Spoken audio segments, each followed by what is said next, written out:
We welcome you again to our broadcast, and we're so grateful that you took the time to listen to us again. We're going to call your attention this morning to the book of Judges, the 14th chapter. The book of Judges, 14th chapter, verses 1 through 5. And Samson went down to Tismath and saw a woman in Timnath of the daughters of the Philistines. And he came up and told his father and his mother, and said, I've seen a woman in Timnath of the daughters of the Philistines. Now therefore get her for me to wife. Then the father and his mother said unto him, Is there never a woman among all the people that thou goest to take a wife of the uncircumcised Philistines? And Samson said unto his father, Get her for me, for she pleaseth me well. But his father said, and his mother knew not that it was one of the Lord's. It was not one of the, and that he might sought an occasion with the Philistines. For the time the Philistines had dominion over Israel.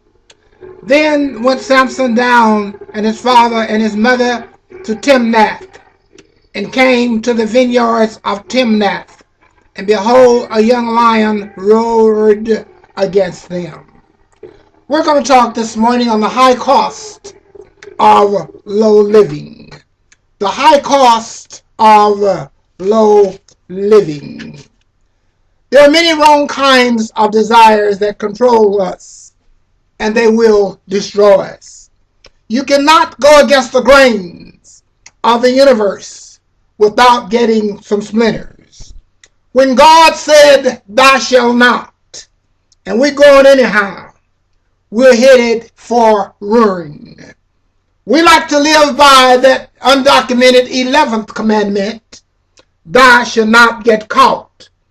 But when we go out and go away from God, we're going to have problems. Many of our storms are self-imposed storms because we tried to make it and we've left God out. Somebody here listening to me today is not at peace because of some low living. You can't pray right. You can't sing right. You can't preach right. And you can't live right. You can't eat right. You can't sleep right because of low living. But sooner or later, almost every Christian has to struggle with sexual or some kind of temptations. There are very few who escape the battleground without at least a skirmish or two, and some people have to deal with this temptation every day. And unless we can win the battle over temptation at the point of our desires, we are destined to defeat in this Christian life. The Bible tells us of such a man who failed to do that, and though he lost his great opportunity to serve God, to do a more effective work than he did do. His name was Samson. You know, he was a man with superhuman strength. He was the Hercules, the Atlas, the Rambo of the Old Testament, that we never seem to grow tired of hearing stories of his adventures, or his adventurous life. While he was a man of great strength, he also had a great weakness. His weakness was women. He never mastered his sexual desires, and ultimately this led to his downfall. Now, from the beginning of his life, God intended that he should be a Nazarite. That means one who is consecrated to God. And as a symbol, an outward visible sign of his consecration to God, his hair was never to be cut. But Instead of living a life of consecration to God, he was self-willed, undisciplined, lustful, and thus he forfeited his great opportunity to serve God. What happened to Samson can happen to us, getting involved with the wrong things. The story begins with Israel being plagued by the Philistines.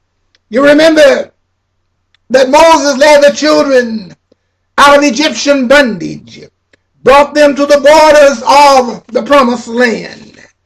Joshua had led them, and the land was given to them, but there were inhabitants in the land, and they had to take that land from those inhabitants.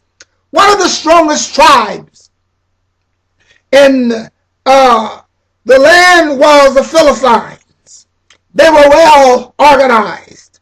They had 5 major cities, each with a separate lord ruling over it. They were great soldiers. They had the first of weapons. They learned the art of smelting iron, and they maintained a monopoly over that for centuries. These Philistines plagued Israel for 40 years. God wanted to deliver his people, and so he decided to raise up a deliverer, a judge, and that man was to be Samson. So the Lord appeared to Manoah and his wife, who had no children, and announced to them that a son would be born, that son should be a Nazarite from the time of his birth, consecrated to God, and he would be the one who delivers Israel. So in the passing of time, that son was born, and they named him Samson. The Hebrew name Samson literally means sunshine. And so Samson, no doubt, went through life being called Sunny Boy. You will soon discover that you did not want to make Samson angry. After the story of his birth, we know nothing else about him until he is a grown man. We find in here that travels down to a small village called Timnath. It was a Philistine village. He was from the tribe of Dan. The Philistines occupied the territory that was given to the tribe of Dan. He traveled to this small village about 4 miles from where he lived, and he saw a young Philistine girl that he wanted for a wife. In those days, the families arranged marriages. So he went back to his parents and said, I've seen a girl, and I want her to be my wife. Arrange for the wedding. His parents didn't want to do that. They didn't want Samson to marry a Philistine girl. They told Samson, surely you can find one of our tribe, one of your own kind. Samson was insistent. That self-willed nature was already revealing itself, and reluctantly they agreed for him to marry a Philistine girl. Samson, his mother and father, made the 4-mile journey down to Timnath. And while they were on their way on the journey, Samson turned aside to go in the vineyard to get some grapes, and he encountered a lion. The Bible tells us this is the first indication of that superhuman strength that he had. The Bible tells us that the Spirit of the Lord came upon him, and with the coming of the Spirit of the Lord, supernatural strength came, and he took the lion by with his bare hands and tore him apart, and went on his way to Timnath and made arrangements for the wedding, and started on his way back home. He passed the vineyard again, perhaps to see about the lion that he had killed. And he found that the lion had dried up to the point that inside the lion's carcass, bees had hived and made honey. So he took his hands and got a handful of honey. He ate some himself and shared it with his parents and went on his way. There is some significance to the honey being in the lion, as you will see later on. They went to the wedding. In those days, it was a 7-day affair. There was a great celebration. Guests were invited, and they ate and drank, enjoyed one another. And then the wedding took place on the 7th day. At least 30 people were invited. All of them were Philistines, even Samson's best man. They needed some entertainment, and so Samson proposed a toast. He proposed a riddle, and a wager was attached to it. His riddle was, out of the eater has come forth meat. Out of the strong has come forth sweet. Now remember, the eater was a lion, and the meat was the honey. Tell me what it is. If you can solve that riddle in 7 days, he said, then each of you will be given a change of clothes. They scratched their heads. They talked and tried to figure out the riddle. So after 4 days, they couldn't do it.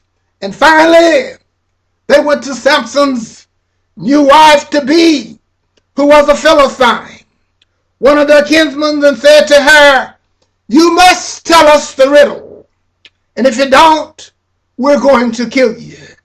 They threatened her life. So she went to Samson and began to say, Samson, if you really, really love me, if you really care about me, you will tell me the riddle. And she went on and on and on. You know how it's done.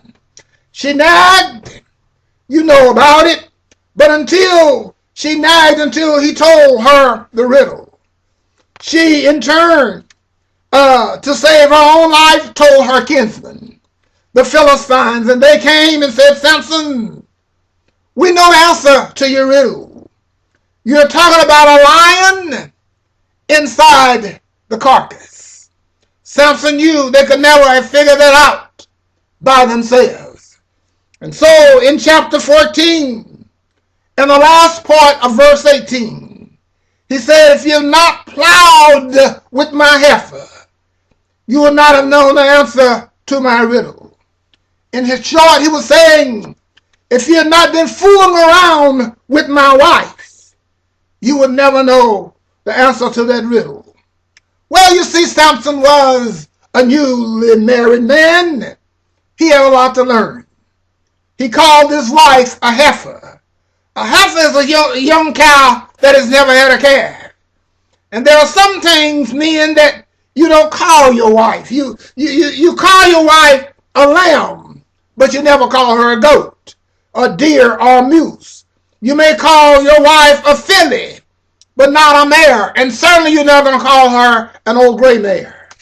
Samson was angry, and you don't make Samson angry. Well, Samson went down to Apollon and found 30 Philistines, killed them and stripped them of their clothes, and took the clothes back to the wedding guests and paid off the wager.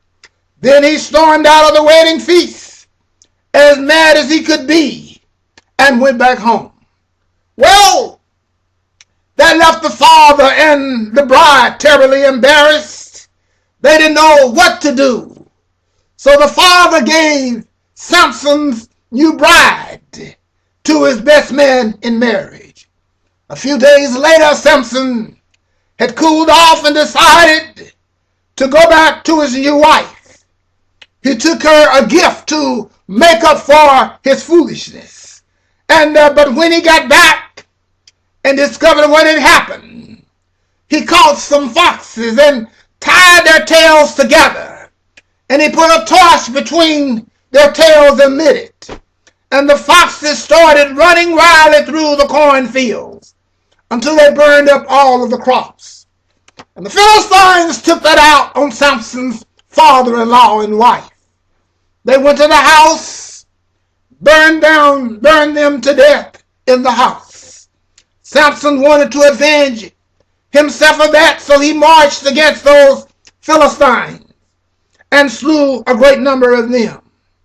Now, by this time, Samson was an out-and-out outlaw, and he had to flee into the hills of Judea to save his life.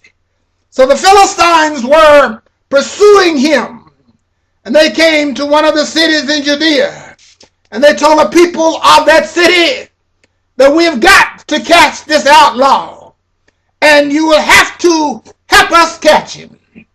So some of Samson's fellow Jews of the tribe of Judah, a different tribe, the same race of people, found him out in the hills of Judea. They said, Samson, we've come to arrest you. We must take you back. We live under the Philistines, and we have got to get along with them. We don't like the way you've been acting. We have got to take you in. Samson, my friends, could have whipped all of them. He didn't want to fight his own people. So he said, I will allow you to arrest me if you will not attempt to do me bodily harm. For if you do, I'll have to defend myself. So he allowed them to tie his hands, and they led him back to the Philistines. And when they saw him coming, they were overjoyed. Samson had at last been captured, and they could do something to him now. But their joy was short-lived, because Samson broke those ropes like they were strings and picked up the nearest weapon, which was a jawbone of a donkey, and killed 1,000 Philistines. After that, Samson went down to the city of Gaza, the southernmost Philistine city, and there he consorted with a prostitute. Some of the people heard that he was there, and they decided this was a good time to capture him. And so instead of surrounding the house where he was, they decided to lock the gate around the house and get up early the next morning and capture him. Well, Samson must have heard about this plan. In the middle of the night, Samson went to the city gates and lifted up the gate posts and put it on his shoulders and marched 38 miles to Hebron almost all the way uphill. The strength he had came from God. After that, Samson got mixed up with another woman, another Philistine woman, lady named Delilah. She's beautiful, but she's cunning. He fell in love with her and started sleeping with her. The Philistines heard about it, and 5 lords of these 5 Philistine cities came to Miss Delilah and said, we each will give you 1,100 pieces of silver if you will discover the secret to Samson's strength and tell us about it. 5,500 pieces of silver from the 5 men.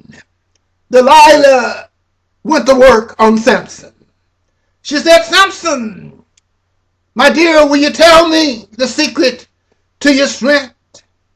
He said, the strength is that I have never been bound by new bowstrings. Bowstrings were made of dried animal guts. They're strong, steady. He said, I've never been bound by them. So while he was asleep, she bound his hands with the new bowstrings. And she said to Samson, Samson, the Philistines are upon us. and he jumped up and broke the bowstrings. She said, Samson, you're just fooling and funning me. Stop playing with me. Tell me, what is the secret of your strength? Samson said, the secret is, I've never been tied with new ropes. So while he was asleep or just playing sleep, she bound him with new ropes. And then she said to him, the Philistines are upon us. And he broke the new rope. And then Delilah came a third time and said, Samson, sugar dumplings, you are my shining star. And you know you're the one for me. And you know, honey, if you really loved me, if you really cared for me, and if you really appreciated me, and the things that I do for you and have done for you, you would tell me the secret. Well, Samson said, the truth is, if my hair is ever plaited, I'll lose my strength. Now, notice he's getting dangerously close to telling the truth.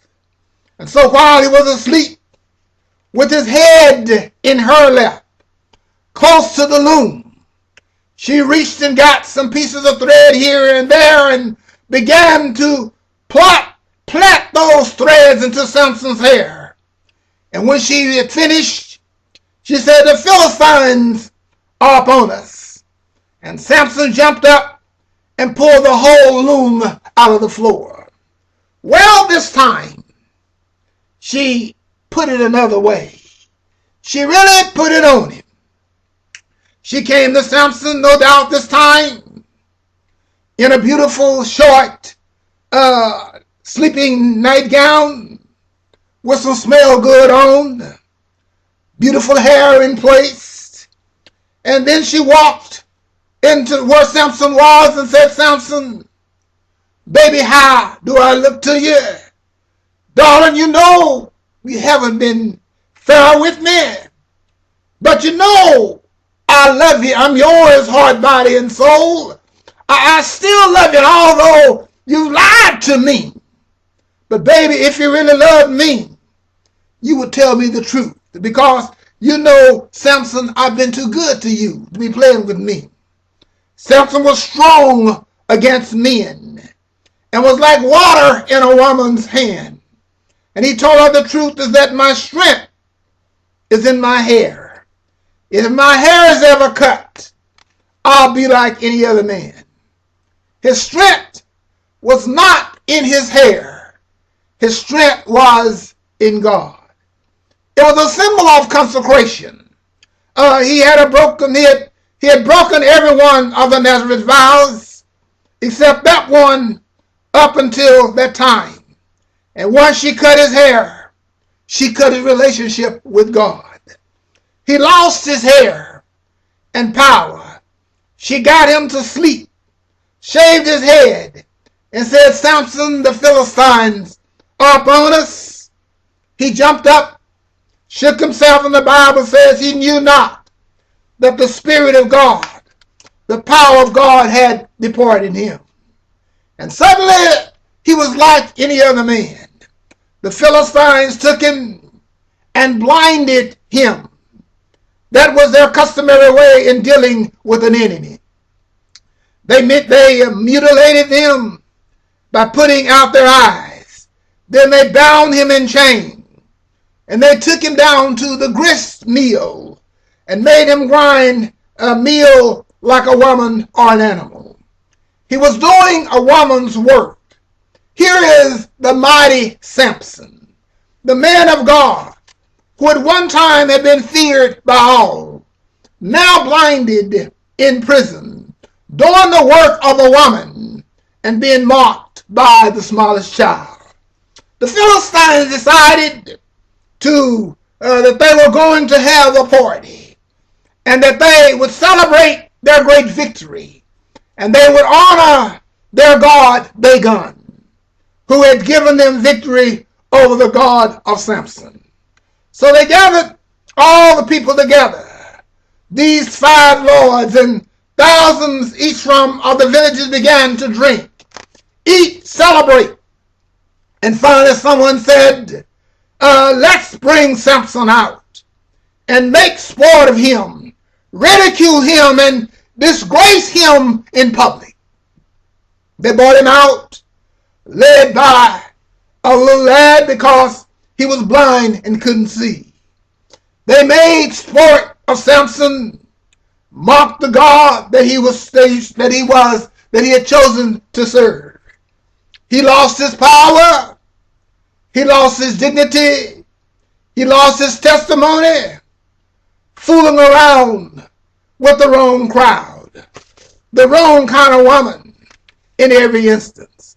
He asked the lad to take him to the 2 pillars that held up the temple. And he said, let me lean up against them. The lad brought him to these pillars, and standing between them, he realized that he had one more opportunity to avenge himself.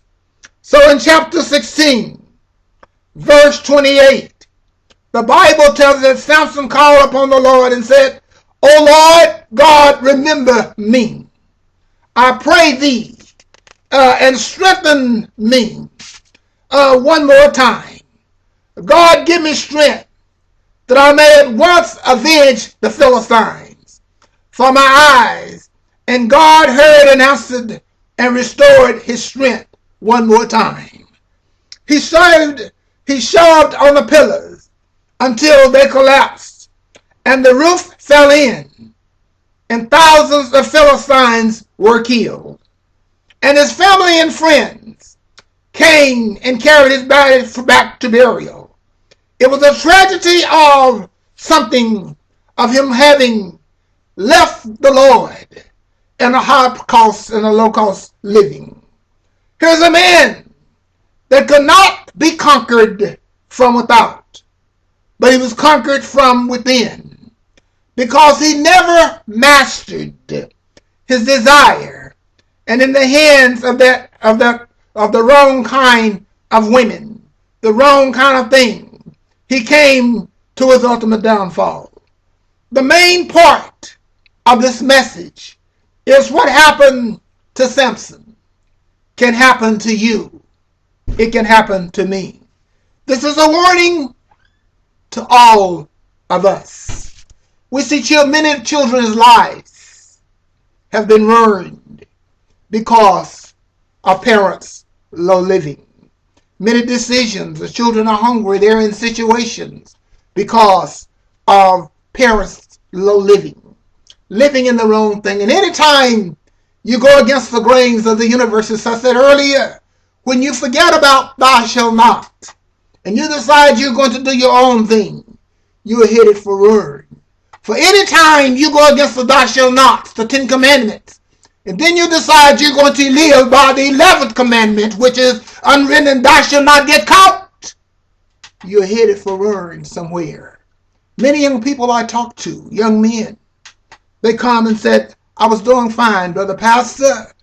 I had everything that I needed. My wife had worked hard to get our business going, but somehow or another, I just couldn't appreciate that then. The crowd was carrying me too fast. I was making money. I was doing fine, and I walked away and left my wife and 7 little children, trying to have a good time. And when I realized all the money was gone, my friends were gone, I'd lost everything I had because I was involved in low living. I didn't have time to pray. I didn't have time to do what God wanted me to do. But I want to tell you today, there is a cost in low living. It's the price. The high cost of low living. Remember that? That there's a price in it. High cost